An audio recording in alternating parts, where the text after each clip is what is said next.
the Texans did not make any changes on the offensive line, at least based off of what the media was able to see at practice. You got the same starters who will likely be on the field Sunday against the Indianapolis Colts. Left to right, Laramie Tunsil. Left guard, Kenyon Green. Center, Juice Scruggs. Right guard, you've got Shaq Mason. Right tackle, Titus Howard. Joe, do they get the benefit of the doubt here? Only because maybe they know their other players are terrible. Like maybe they just know. They know that Kenyon Green is not good, but they know that Kendrick Green is way worse. So that's the only benefit of the doubt I can give them. How much worse can he be? That's a great question. I don't know, because it's pretty terrible for Kenyon Green this year. So I guess I give them the benefit of the doubt a little bit, because so far, like we saw last year when they left Titus Howard at left guard and kept George Fant at right tackle when Titus had returned from his injury, that they knew that, the Kendrick Green at the time, or whoever was even there, actually, it wasn't even Kendrick Green because he was hurt too. But keeping Titus at left guard was the best thing for the offensive line. So because they've already made that decision once, I give them a slight benefit of the doubt. But also when a coach says anything is all changes are on the table, I think we all kind of expected changes. We did, yes. Like we all expected them to change something. Here's what's worse. So I can give someone the benefit of the doubt unless you tell me to give you the benefit of the doubt. Here's DeMeco Ryans at yesterday's press conference insisting the communication issues for this offensive line are fixable.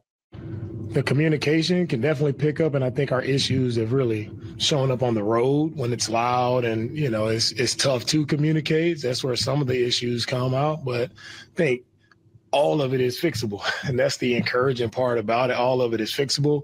Our guys have picked up these stunts and different things that we've seen. Our guys have picked it up before, so I'm encouraged, right, to see how our guys respond this week. We'll see similar things, right? Whenever one team does something on tape, you have to get ready and prepare for the next week, because teams will see, like, have you put the fire out? So it's a great opportunity to see us go put the fire out this week. It's a tough challenge versus this defensive line. They do a great job of executing their stunts really well. So we know, we'll have our hands full again this week. Oh, they do a great job with the stunts, and you're telling me you're going to put the fire out? Here I am viewing Eric from Billy Madison trying to cook things in the kitchen, setting himself on fire.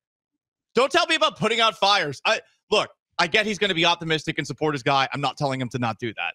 All I'm saying is the positivity coming from DeMeco is making me mad. Yeah, because it's just it's too fake.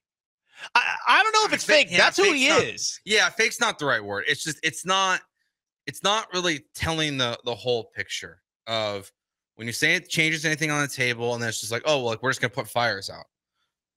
Well, how? Like if it's a communication issue, how are you still having communication issues this far into the season? Like that's something that kind of blows my mind. Like we're 7 games in, almost halfway through. Like you're still having communication issues. We'll be halfway through on Thursday next week. That makes me sad. First of all, football season's going way too fast. Well, no bye week, so it's not quite the halfway point, but yeah. Because they don't. And it's a Thursday game. What is week 14's the bye or whatever it is? Yes, it's so far down late. the road. It's late. But yeah, okay, DeMeco. Like they're exactly great. They're great at it. So prove it to me this weekend. Because what's unfortunate for the Texans and for a lot of NFL teams these days is that because the way the players and the league have changed practices, these guys aren't practicing during the week in a way that you can really make substantial change. Like they're not hitting each other full on pads. That stuff's gone. That's not part of football anymore. They don't practice in training camp. They don't practice hard in the preseason. They don't practice during the year. So when you have a fundamental flaw on your team like they do right now, it's really challenging to fix it. So we'll see what happens. But if they're really good at stunts, like they were probably in week 1 when they got to C.J. Stroud quite a bit, the Colts did, I'm not going to be banking on much improvement this week.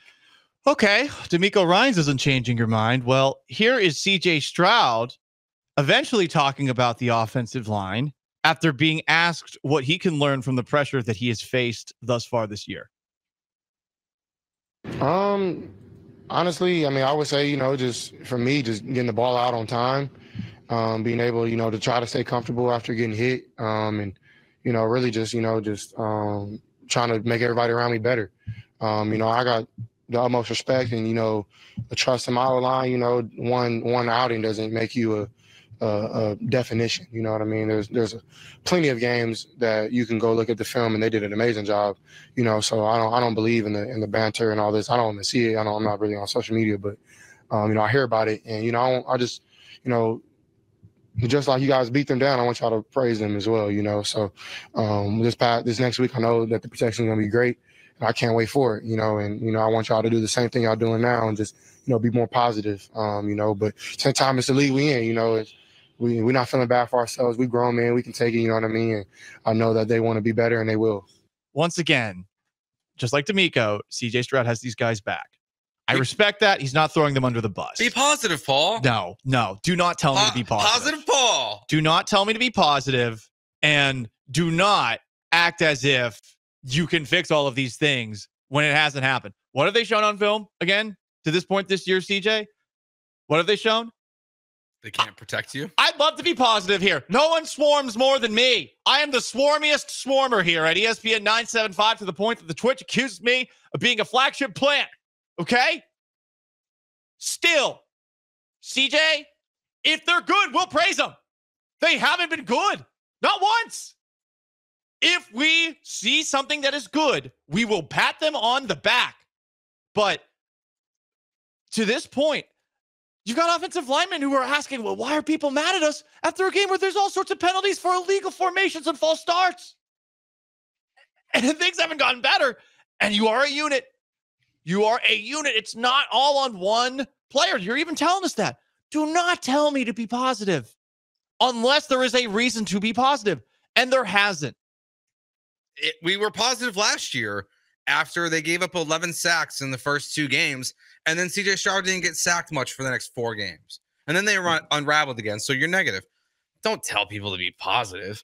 Why would the fans, media, anyone be positive about watching your quarterback get his ass kicked in a game, throw for less than 100 yards? And the major reason for that is not just because your wide receivers can't get open or catch the ball when they're supposed to in the end zone, Tank Dell, but it's because your offensive line is a disaster. Like, get the ball out on time.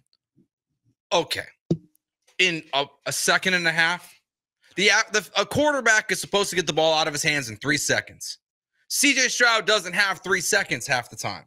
These hits are coming so fast because it's not like they're like, it'd be one thing if they were just getting like beaten off the ball. Like if they were just like, if it was like Myles Garrett was just going one-on-one with Titus Howard and just pushing him into C.J. Stroud. That's not what's happening. They're just wide open, running in like it's the easiest job in the world. So what's there to be positive about?